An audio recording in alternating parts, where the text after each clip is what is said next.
Yes, Roma wines taste better because only Roma selects from the world's greatest wine reserves for your pleasure.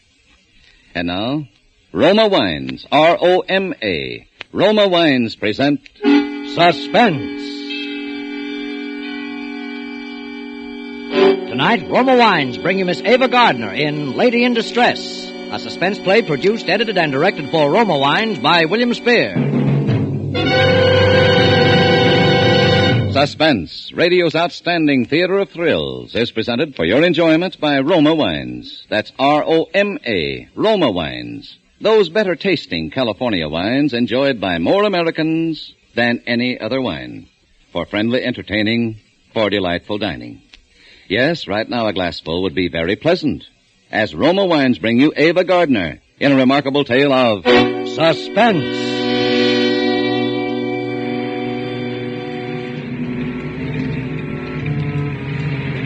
The rain was coming down in torrents, washing huge streaks of gravel from the hillsides onto the road. It was getting dark, and I was beginning to worry. I'd been waiting nearly an hour, and then I saw him. He was edging along the side of the road, his coat collar turned up against the rain, coming toward me. I eased the car into gear and drove up toward him. He had no raincoat on, and he must have been walking for quite a ways, because he was soaked through, dripping with the rain. He stuck out his hand when he saw me, and I stopped. You going to town? By the lower road, is that all right? Well, that's even better. Thanks, lady.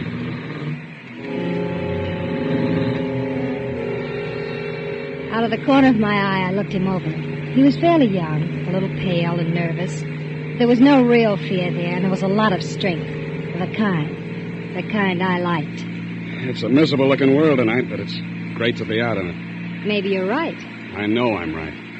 Wait till somebody takes the privilege away from you of going where you want to go and doing what you want to do. And you know how good it is to be out. You used the word out twice. Did you just get out of someplace? Yeah. Where? That's my business. Oh, I'm sorry. Yeah, so am I. I shouldn't be so touchy with you. You were nice to me, giving me a ride. Only if I told you where I came from, it might frighten you. I don't think it would. Look at me. There's only one place a guy like me would get out of. Jail? They call it the state penitentiary. Oh, yes, I passed it a half hour ago. Did you just get out? Just got out this morning. This morning? This is Sunday. So what? The state penitentiary doesn't release men on Sunday. Only on weekdays. Well, they released me. You think I broke out? Well, maybe you're wrong, and maybe you're right. What are you jumping for? I'm just reaching for a cigarette. Mind if I smoke? No, you can smoke. Cigarette? No, thanks. What are you getting nervous about? I'm not nervous. See? I told you if you knew where I came from, you'd be frightened. It's natural. Why did you tell me? I just felt like talking. I haven't talked to a dame, a lady, for a long time. Like it? Yeah. Yeah, I do. I don't think I ever talked to one quite like you before. What do you mean, quite like me? You know what I mean. You know what you got on a ball, every bit of it. You like that? I could try. Don't get me wrong. I don't usually pick people up. Okay, relax. I'm not going to do anything to you. Just drive me into the city and let me off. Of course, it would be nice if you didn't say anything to anybody about picking me up. I won't say anything. What are you turning in here for? I'm hungry. I haven't eaten anything all day. You can wait a little while longer. We have 90 more miles to drive, and I'm going to get a sandwich now. Okay. Wait a minute. Let's just understand. You know what this is, don't you? It's a gun. And it shoots. Don't forget that. I won't. Okay, on your way.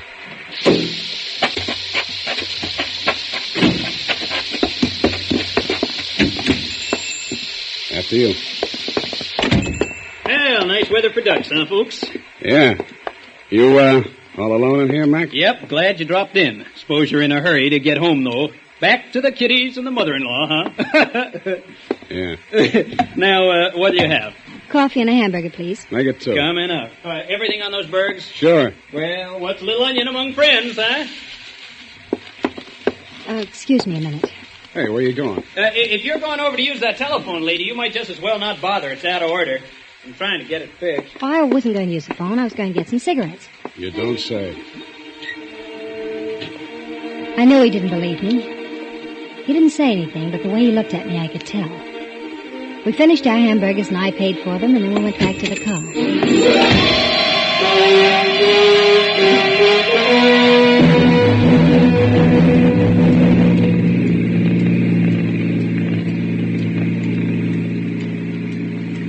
What'd you want to make a telephone call for? I wasn't going to. Wasn't because of me, was it? I told you I wasn't going to make a call. I just wanted some cigarettes. You turned down my cigarette a little while ago. They were the wrong brand. You bought the same brand I offered you. Who are you trying to kid, beautiful? Oh, let's not talk about it. It's not important.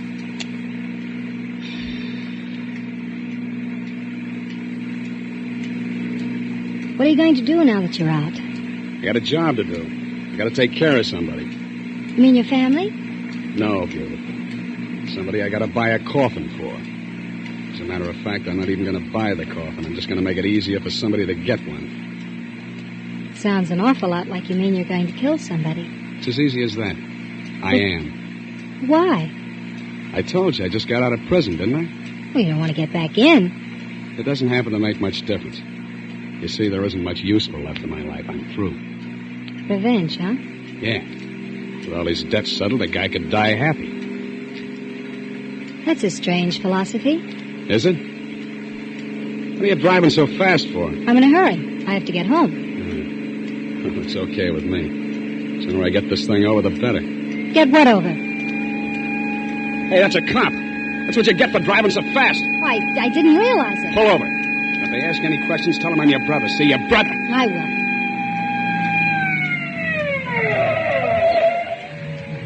Don't say anything you'd be sorry for, beautiful.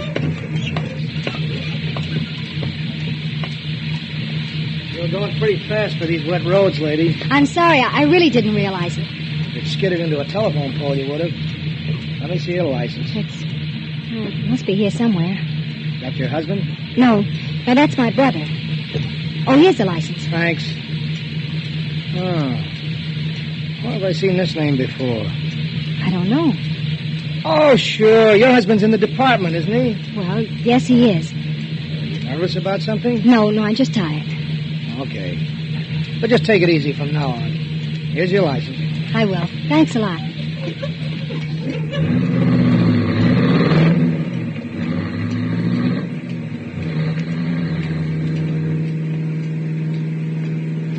So your husband's in the police department? Yes. Maybe he'll get a promotion. For catching you? Don't be foolish. Nobody's going to catch me unless I want him to. Not even you, beautiful. What did you mean about my husband? About his getting a promotion? Well, just between you and me, you know what I mean. Somebody I got to take care of is also in the department. What department? Don't act dumb. The police department. Oh. Keep your eyes on the road. I am. You weren't. You were looking at me. Well, what do you expect me to do? You don't exactly make me comfortable sitting there. You recognized me, didn't you? Didn't you? I'm not sure. Yes, you are. And that could be a mistake. Believe me, I don't know who you are or anything about you. That's a lie. Stop looking at me. All right. I'm going to kill Ralph Harris. I don't want to know anything about it. Yes, you do. You know Ralph pretty well. No, I don't. I never heard of him. Stop dummying up. I saw the license when you handed it to the cop. I'm going to kill your husband, Mrs. Harris. You knew it back a few miles on the road. I could see it the way you looked at me. You know, somehow I get the idea you're not going to mind that like you should. Why don't you say something? I can't think of anything. Now that you know, I think you and me are going to have a little understanding. What are you doing? Nothing. Just reaching for your pocketbook. I only have $10 in it. I don't need money that bad. Then what? I'm going to get your address. Women carry more things. Here it is. 627 Mill Street, huh? Here, you can have your pocketbook back. I'm going to take the license. I want to make sure I don't forget. What are you going to do with me? I haven't quite decided yet, beautiful. I haven't quite decided.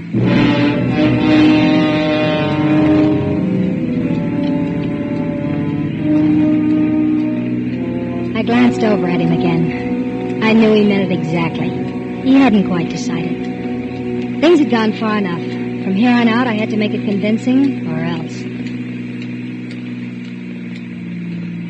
Look, Sullivan. Oh, so you do know my name. Yes, I know your name. I remember you. I was at trial. They framed you. Did he tell you that? They didn't have to. The whole department knew it. They needed a conviction, and you were it. That's what I thought. You know a lot, don't you? Listen, suppose I told you that you were right in what you said a minute ago. That I hated my husband. That I hated him as much as you do. And that I'd hated him for years. What do you think? Well? I'd say it was a stall to save your own neck. That's what I thought. That's why I wanted to get acquainted with him first. First? Before what? Well, doesn't it seem a little funny to you, my just happening to run into you this way? The wife of the man you've sworn to kill, on the very day you break out of prison? Who says I broke out? I know someone who knows Red Farley. Red Farley? Mm-hmm. He was your contact on the outside that helped you plan it, wasn't he? Listen, beautiful, I don't know how you got this. Where do you think Red Farley got the money? You tell me. I'll tell you. I want you to kill my husband. I'll even help you.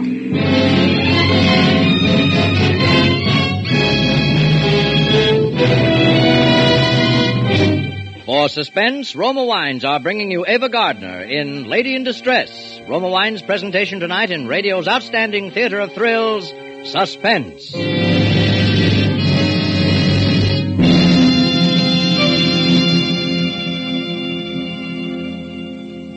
Between the acts of suspense, this is Truman Bradley for Roma Wines. There's a reason more Americans enjoy Roma than any other wine. It's because Roma gives you more enjoyment for your money. Yes, in all Roma wines, you enjoy an important difference, an extra dividend in fuller bouquet, richer body, and better taste. To bring you better tasting wine, Roma selects from California's choicest grapes. Then, with ancient skill and winemaking resources unmatched in America, Roma master vintners guide this grape treasure unhurriedly to tempting taste perfection. These choice wines are placed with mellow Roma wines of years before, and from these reserves, the world's greatest reserves of fine wines, Roma later selects for your pleasure. So to enjoy more pleasure for your money, insist on Roma. That's R-O-M-A, Roma California wine. And whether your favorite is sherry, port, or muscatel, you'll find Roma your best buy in good taste. And now, Roma Wines bring back to our Hollywood soundstage Ava Gardner as Evelyn Harris, with Howard Duff as Sullivan in Lady in Distress, a tale well calculated to keep you in suspense.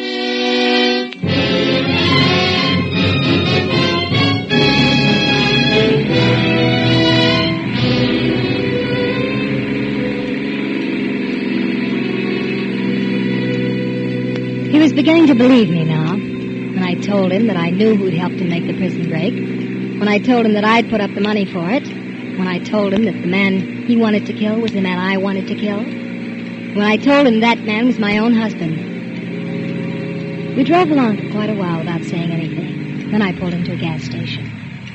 What's the idea of coming in here? You don't need gas. You still don't trust me, do you? I don't know. Look, Sullivan, I have to make a phone call to my husband. Oh, no. I'm not that dumb, beautiful. But I have to call him. I told him I would. If I don't, he'll think something's wrong. You can listen. All right. I'll listen.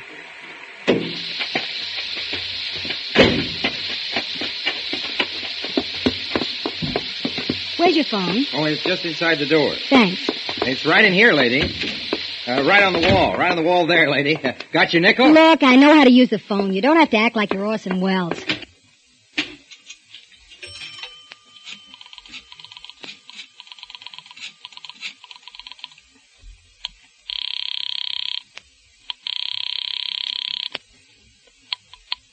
Hello? Ralph, Yes? this is Evelyn. I'm 25 miles from the city. The rain slowed me up. You should have started earlier. I know, but I didn't. Everything all right? Yes, everything's all right. Well, I'm glad to see you're getting some sense in your head. Hurry up and get here. Well, it won't take long. You're not going to give me any more trouble, are you? No, Ralph. From now on, I don't think you have a thing to worry about.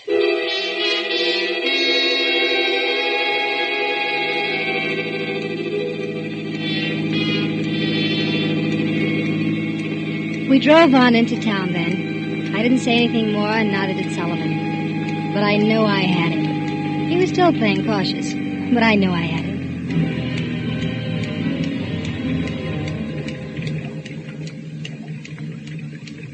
Well, here's where I let you off. Oh, the rain's almost stopped. Okay. But listen, beautiful, don't try to double-cross me. I won't double-cross you. You'd make a mistake if you did. Sullivan. Yeah? My husband always keeps his car in the garage. Every night, just as it gets dark, he walks into the garage to get the car. Alone. You know, you're quite a dish, beautiful. And there's no light in the garage. Come here. Good night, beautiful.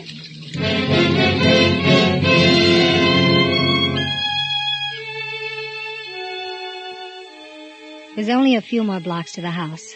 Ralph was waiting up for me, and he seemed genuinely happy to see me. A month ago, Ralph and I had one of our usual fights, and I went north to stay with my mother. But I realized that I couldn't stay with her forever, and the only thing left for me to do was to come back. And I hated it. Crawling back to a man who had no heart, who ran his home like the lock-up pen down at police headquarters. But I had no choice. Ralph was smug about my coming back, as I knew he would be. I kept wondering if Sullivan was actually going through with it. 2 days later, I knew.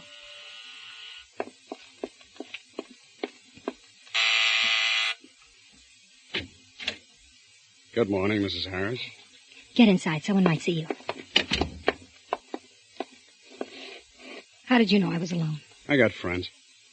Your husband's working right now. He won't be home for 5 hours. What do you want, Sullivan? Let's not act like children. I said I was going to kill your husband, and I meant it. What are you coming here for at this time of day? See this? That little box? Yeah.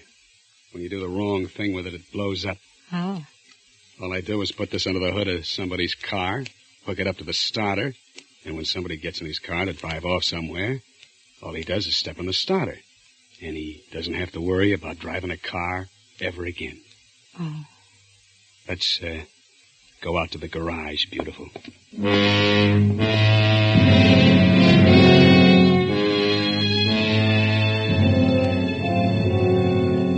We went out to the garage. Sullivan hooked the explosive up under the hood of Ralph's car. Then after a while, he went away. All the rest of the day, I was nervous and worried. The last minute, I even wanted to go out and disconnect it, but I didn't. It was foolish to be nervous. It had all gone along fine so far. By the time Ralph came home, I was composed and tried not to show that anything was any different than it always was.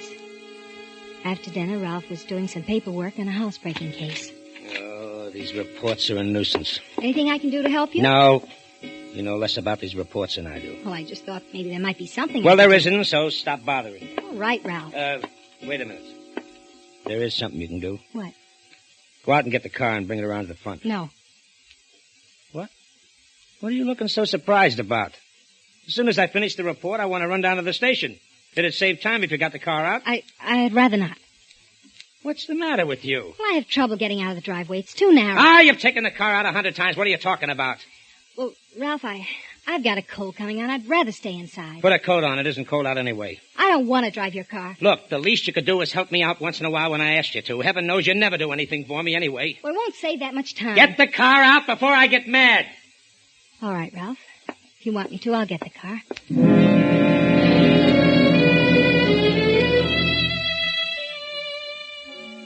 What could I do?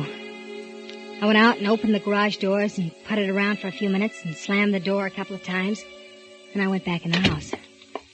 Well? Well, what, Ralph? Is the car out in front? Wouldn't start. What do you mean it wouldn't start? I don't know. It just wouldn't start. The motor wouldn't turn over. Oh, you give me nothing but trouble.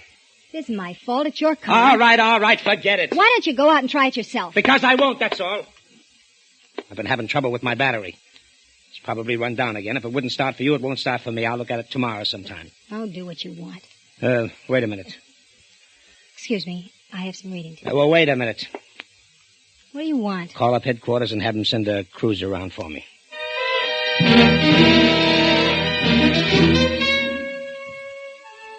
I could hardly sleep that night. Why of all times did Ralph have to ask me to get his car? It was almost as if he suspected.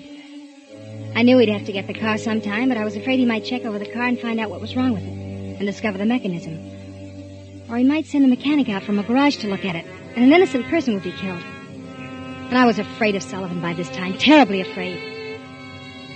I was exhausted from nervousness and lack of sleep when I got out of bed the next day. Ralph had breakfast and went off to work in the police cruiser. I didn't dare go near the garage. I didn't dare do anything, except just wait.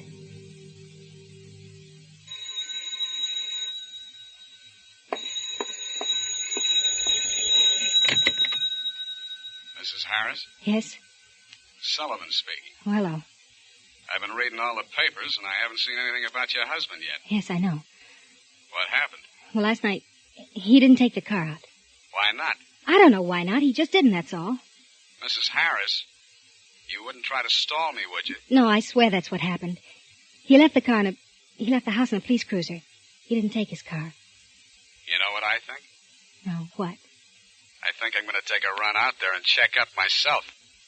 Your husband isn't home, is he? No, he won't be home for 3 hours. Okay, beautiful. You can expect me.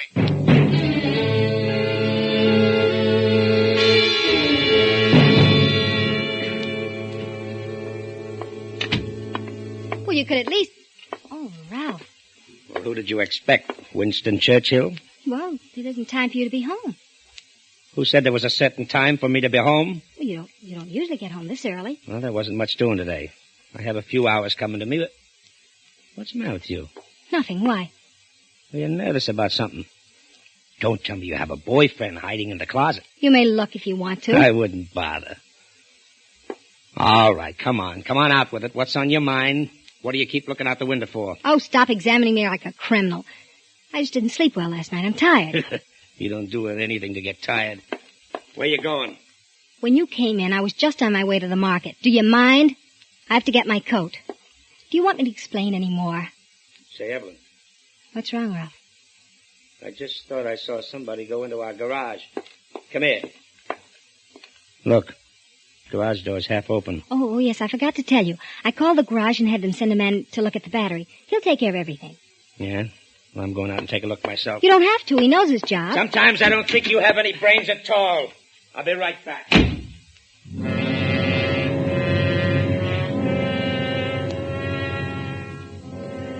I stood there at the window watching. I knew who was in the garage, and it wasn't a mechanic. It was Sullivan. Ralph walked off the back porch and across the yard, and then into the garage. I didn't know what was going to happen. I kept thinking, only one man will come out of there alive. And then I thought, maybe I'll be lucky. Maybe neither of them will come out alive. I pulled the curtain back so I could see more clearly. And then I waited what seemed hours, staring through the window. I couldn't hear a thing, and nobody came out. Nobody. I moved closer, my face pressed against the glass. And then just before it happened, somehow I could hear it coming.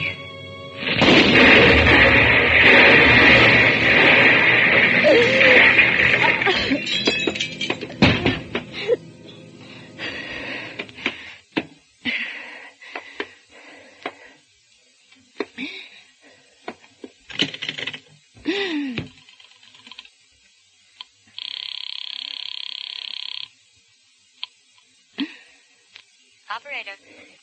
Get me to police headquarters. Just a moment.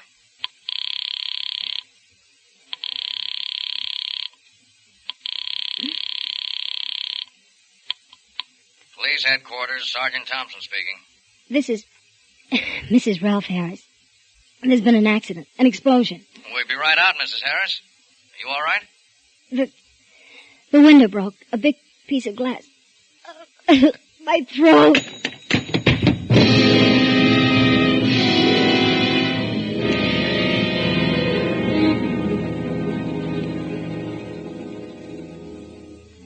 One way I was lucky. Neither of them did come out alive.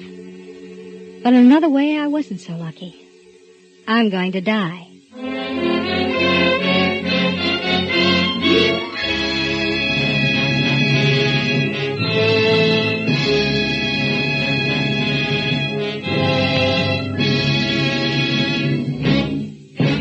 Suspense. Presented by Roma Wines. R-O-M-A, Roma. America's favorite wines. Before we hear again from Ava Gardner, star of tonight's suspense play, this is Truman Bradley, reminding you that in all Roma wines you enjoy an extra premium goodness, in fuller bouquet, richer body, and better taste. Yes, Roma wines taste better because Roma, and only Roma, selects better tasting wines from the world's greatest wine reserves. That's why more Americans enjoy Roma than any other wine. So ask for Roma wine, R-O-M-A, Roma, a premium wine in everything but price. Enjoy Roma California Sherry before dinner tomorrow. This is Ava Gardner. It's been a great pleasure to appear on Suspense, which is such a favorite to all of us here in Hollywood. Next Thursday's Suspense show will be one that I certainly won't miss. The most coveted honor which a radio program can achieve is the annual award given for excellence in drama by the George Foster Peabody Foundation. This year the citation was given to Suspense, and one of the 3 suspense plays which is particularly mentioned in connection with the award was that which will be rebroadcast next Thursday. It's called Dead Earnest. Good night. Ava Gardner appeared through the courtesy of Metro-Goldwyn-Mayer, producers of the Technicolor picture The Yearling, starring Gregory Peck, Jane Wyman, and Claude Jarman, Jr. Tonight's suspense story was written by John Michael Hayes. Next Thursday, same time, you will hear an all-star cast of Hollywood's finest radio players headed by Wally Mayer in Suspense. Produced and directed by William Spear for the Roma Wine Company of Fresno, California.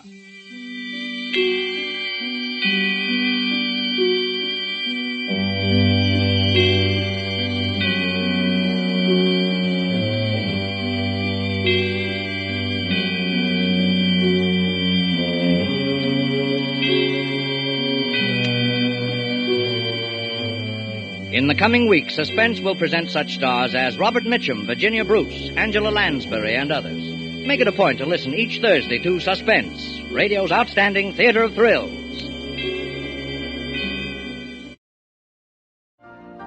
You've been listening to the OTR Gold Network. Find more classic radio at otrgold.com.